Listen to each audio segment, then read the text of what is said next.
ओम नमो भगवते वासुदेवाय नमः। जय माता दी। आप सभी लोगों का स्वागत है आपके अपने YouTube चैनल पर। आज मैं आपको बताने जा रही हूँ कि वैशाख पूर्णिमा का व्रत कब है।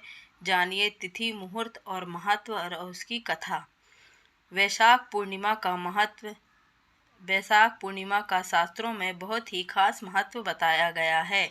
इस दिन दान, पुण्य और धार्मिक कार्य करने का विशेष महत्व माना जाता है। वैशाख पूर्णिमा 5 मई 2023 शुक्रवार को पड़ रही है।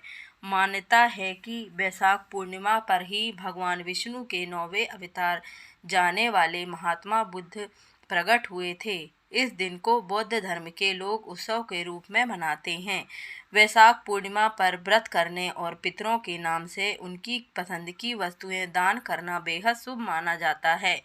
इसे कुर्म जयंती के रूप में भी मनाया जाता है। इसके पीछे की मान्यता यह है कि इस दिन भगवान विष्णु के कुर्म अवतार यानी कच्छा अवतार भी हुए थे।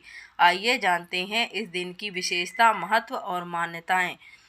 वैशाख पूर्णिमा की तिथि कब से कब तक है। पंचांग के अनुसार वैशाख पूर्णिमा की तिथि 4 मई को मध्य रात्रि 11:44 पर ही लग जाएगी और उसका समापन 5 मई को रात में 11:30 पर होगा। इस प्रकार से उदया तिथि की मान्यता के अनुसार वैशाख पूर्णिमा 5 मई को मनाई जाएगी। इस दिन बौद्ध धर्म से जुड़े लोग अपने धार्मिक स्थलों पर विशेष आयोजन करते हैं। विशेष वैशाख पूर्णिमा का महत्व। वैशाख पूर्णिमा पर साल का पहला चंद्र ग्रहण लगने जा रहा है। हालांकि यह भारत में दिखाई न देने की वजह से इसका सूतक भी यहाँ पर मान्य नहीं होगा। इस अवसर पर किसी पवित्र नदी में स्नान करने का विशेष महत्व माना जाता है। पूर्णिमा पर चंद्रमा की पूजा करते हुए उन्हें अर्घ्य देने से आपको बेहतर स्वास्थ्य और सुख समृद्धि की प्राप्ति होती है। इस दिन घर में सत्यनारायण भगवान की कथा करवाने का भी विशेष महत्व होता है। आपकी धन और संपदा में वृद्धि होती है। गंगा का स्नान करने से सभी दुखों का अंत होता है और कई जन्मों के पाप से मुक्ति होती है। वैशाख पूर्णिमा पर स्नान और पूजा के शुभ मुहूर्त। वैशाख पूर्णिमा पर स्नान का मुहूर्त सुबह 4:12 से 4:55 तक रहेगा। सत्यनारायण भगवान की पूजा का महत्व सुबह 7:18 से 8:58 तक रहेगा। चंद्रमा को अर्घ्य देने का समय शाम को 6:45 बजे। लक्ष्मी जी का पूजन का शुभ मुहूर्त 5 मई को रात में 11:56 से 6 मई को 12:39 तक रहेगा। वैशाख पूर्णिमा पर भद्रा का साया।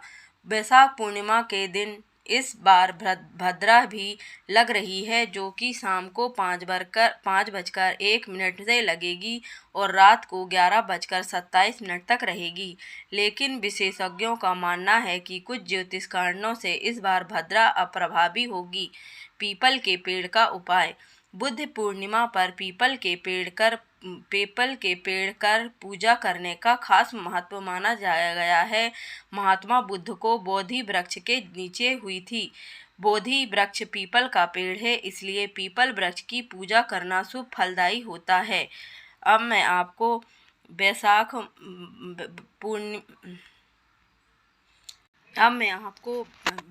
पूर्णिमा की कथा सुनाने जा रही हूँ। कृपया ध्यान पूर्वक सुने।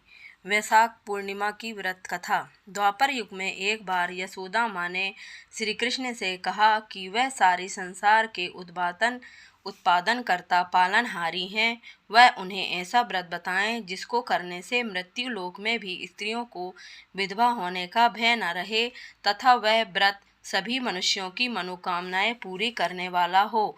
श्री कृष्ण जी उन्हें ऐसे एक व्रत को विस्तार से बताते हैं कि सौभाग्य की प्राप्ति के लिए स्त्रियों को 32 पूर्णिमाओं का व्रत करना चाहिए। यह व्रत अचल सौभाग्य देने वाला है और भगवान शिव के प्रति मनुष्य मात्र की भक्ति को बढ़ाने वाला व्रत है। यशोदा जी कहने लगीं कि इस व्रत को मृत्यु लोक में किसने किया है। श्री कृष्ण ने कहा कि इस भूमंडल पर अनेक प्रकार के रत्नों से परिपूर्ण कातिका नाम की एक नगरी थी, वहाँ चंद्रहास नामक राजा राज्य करता था। उसी नगर में धनेश्वर नाम का एक ब्राह्मण था और उसकी स्त्री बहुत सुंदर थी जिसका नाम रूपवती था। दोनों ही उस नगरी में बड़े प्रेम से रहते थे। उनके घर में धन धान्य आदि की कोई कमी नहीं थी, परंतु उनको बहुत बड़ा दुख था कि उनकी कोई संतान नहीं थी। एक समय एक बड़ा योगी उस नगरी में आया। वह योगी उस ब्राह्मण के घर को छोड़कर अन्य सभी घरों से भिक्षा लेकर भोजन किया करता था। वह रूपवती से कभी भिक्षा नहीं लेता था। एक दिन वह योगी रूपवती से भिक्षा न लेकर किसी अन्य घर से भिक्षा लेकर गंगा किनारे जाकर प्रेम पूर्वक खा रहा था। तभी धनेश्वर ने योगी को ऐसा करते हुए देख लिया। अपनी भिक्षा के अनादर से दुखी होकर धनेश्वर योगी से कहता है कि वह सभी घरों से भिक्षा लेता है, लेकिन वह उसके घर से भिक्षा कभी नहीं लेते हैं। इसका क्या कारण है? योगी ने कहा कि निसंतान के घर की भीख पतितों के अन्न के समान होती है और जो पतितों का अन्न खाता है वह भी पतित हो जाता है, क्योंकि वह निसंतान इसलिए पतित हो जाने के भय से वह उनके घर की भिक्षा नहीं लेता। धनेश्वर यह बात सुनकर बहुत दुखी हुआ और हाथ जोड़कर योगी के पैरों में गिर गया और कहने लगा कि यदि ऐसा है तो वह उसे पुत्र प्राप्ति का उपाय बताए। वह सब कुछ जानने वाले हैं, वह उस पर अवश्य कृपा करेंगे। धन की उसके घर कोई कमी नहीं है, लेकिन कोई संतान न होने के कारण वह बहुत दुखी रहता है। वह उसके इस दुख का हरण करे। यह सुनकर योगी कहने लगे कि उन्हें चंडी की आराधना करनी चाहिए और घर लाकर उसने अपनी पत्नी से पूरी बात कहकर स्वयं वन में चला गया। वहाँ उसने चंडी की उपासना करनी शुरू कर दी और उपवास भी किया। चंडी ने 16वें दिन उसको स्वप्न में दर्शन दिया और कहा कि उसके यहाँ पुत्र होगा, परंतु वह 16 वर्ष की आयु में ही उसकी मृत्यु हो जाएगी।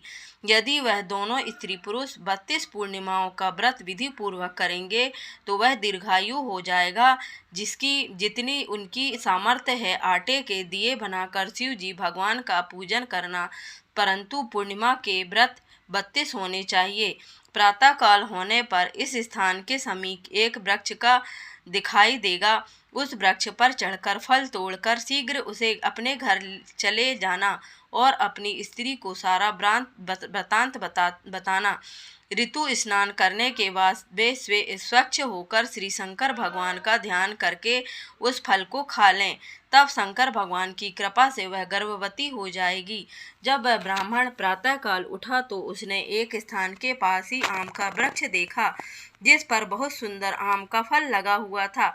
उस ब्राह्मण ने आम के वृक्ष पर चढ़कर फल को तोड़ने का प्रयास किया, परंतु वृक्ष पर कई बार कोशिश करने पर भी वह नहीं चढ़ पाया।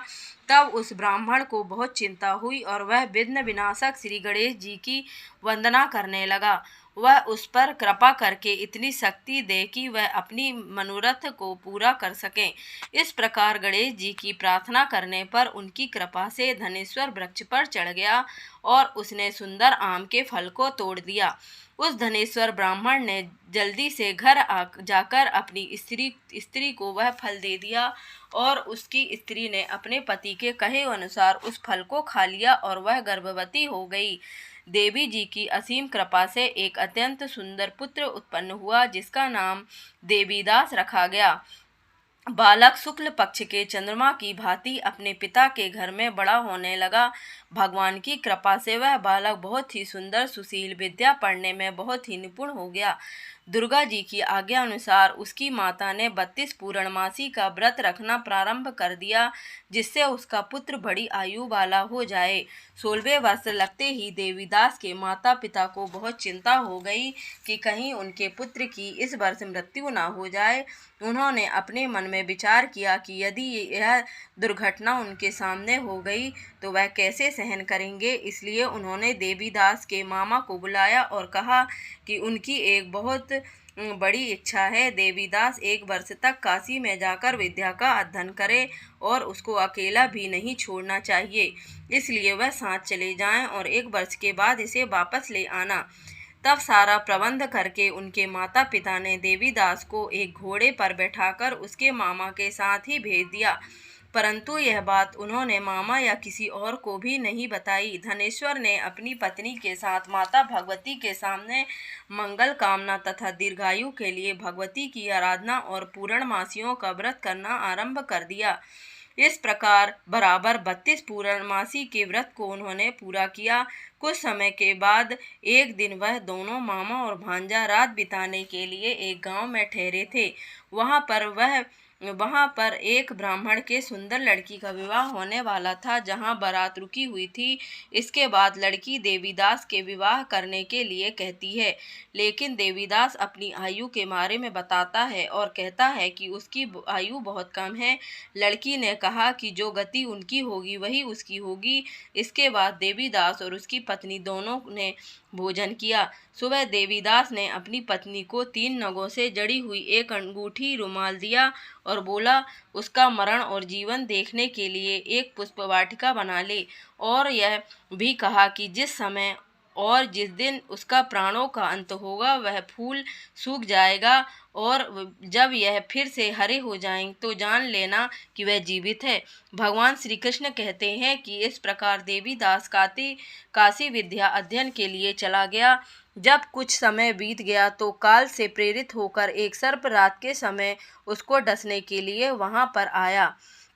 उस विषधर के प्रभाव से उसके शयन का स्थान चारों ओर से विष की ज्वाला से विषैला हो गया, परंतु व्रत के प्रभाव से उसको काट नहीं पाया, क्योंकि पहले ही उसकी माता ने 32 पूर्णमासियों का व्रत कर रखा था। इसके बाद स्वयं काल वहां पर आया और उसके शरीर से प्राणों को निकालने की कोशिश करने लगा, जिससे वह बेहोश होकर पृथ्वी पर गिर गया। भगवान की कृपा से उसी समय माता पार्वती के साथ भगवान शंकर जी वहां पर आ गए। उसको बेहोश दशा में देखकर पार्वती जी ने भगवान से प्रार्थना की और कहा कि इस बालक की माता ने पहले ही 32 पूर्णमासियों का व्रत पूरा किया है और वह उसे प्राणदान दे। इस प्रकार शिव जी को उसको प्राणदान दे देते हैं। इस व्रत के प्रभाव से काल को भी पीछे हटना पड़ा और देवीदास स्वस्थ होकर बैठ गया। उधर उसकी स्त्री उसके काल की प्रतीक्षा किया करती थी। जब उसने देखा कि उस पुष्प वाटिका में पुष्प सूख भी नहीं रहे तो उसको बहुत हैरानी हुई, लेकिन जब वाटिका हरी भरी हो गई तो वह जान गई थी कि उसके पति को कुछ नहीं हुआ है। यह देखकर वह बहुत प्रसन्न मन से अपने पिता से कहने लगी कि उसके पति जीवित हैं और वे उन्हें खोजें। जब 16वां साल बीत जाने पर देवीदास अपने मामा के साथ काशी जी से वापस चला गया। उधर उनके ससुर घर में उनको खोजने के लिए जाने वाले ही थे कि वह मामा भांजा वहां आ गए। उनको आया हुआ देखकर उसके ससुर को बहुत प्रसन्नता हुई और वह प्रसन्नता के साथ उन्हें अपने घर ले गए। उस समय नगर के निवासी भी वहां इकट्ठे हो गए और कन्या ने भी लड़कों को पहचान लिया। कुछ दिन बाद देवीदास अपनी पत्नी और मामा के साथ बहुत से उपहार लेकर अपने नगर में चले गए। वह अपने गांव के निकट पहुंच गए तो कई लोगों ने उसको देखकर उसके माता पिता को पहले ही खबर दे दी कि उनका पुत्र देवीदास अपनी पत्नी और मामा के साथ आ रहा है। ऐसा सुनकर उनके माता पिता बहुत ही खुश हुए और पुत्र वधू के आने की खुशी में धनेश्वर ने बहुत बड़ा उत्सव मनाया। तब श्री कृष्ण जी कहते हैं कि धनेश्वर 32 पूर्णमासी के व्रत के प्रभाव से पुत्रवान हुआ। जो व्यक्ति इस व्रत को करते हैं जन्मांतर के पापों से छुटकारा प्राप्त कर लेते हैं। अगर आपको मेरे द्वारा सुनी गई पूर्णिमा की व्रत कथा अच्छी लगी हो तो कृपया कर लाइक करें, शेयर करें और सब्सक्राइब करें। धन्यवाद।